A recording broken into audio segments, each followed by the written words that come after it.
My name is Kyler Mike, and I'm the valedictorian of Career Prep High School. Jenay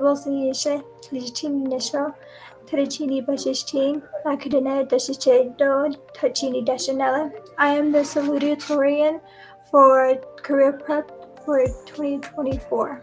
It's kind of weird and exciting because I never thought I would be the salutatorian or even close to one. Just last night, I applied to San Juan, and I did my FAFSA form. My plans are, I guess, just to after just enjoy my summer, get a job, and then afterwards I come back in the fall, and then I'll probably go to San Juan for mechanical engineering.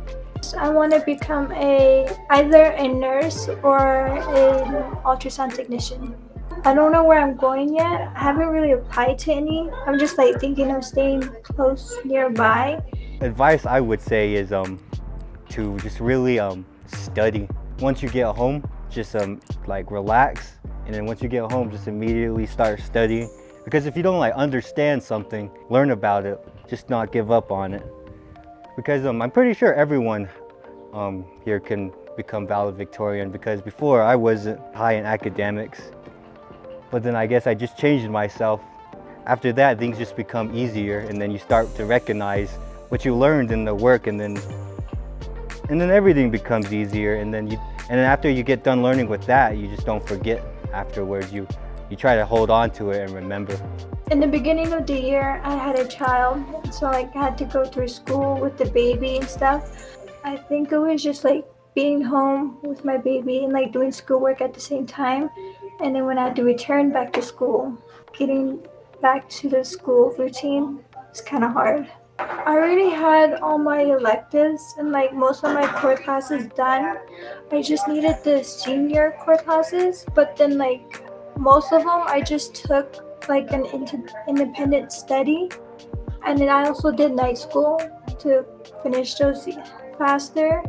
I would like to thank my teachers for just helping me through the school year and explaining the work easily, and for me to understand and for me to easily complete it. I would say that my biggest support is probably my family, and it's probably from my dad. Me and him really like to talk about history, and when we do talk about that, he knows a lot of stuff too. And here I guess I just recognize it with him. He encourages me. He says I do good in school and to keep it up. It would definitely be my parents. My mother and my stepfather, they were the ones to push me through school. They were the ones tell me good grades, do this and that. It was kind of hard because I had to watch my siblings for them to do school, and I also had a job back in sophomore year. And we moved to, I had moved different schools and stuff, but they were there to support me.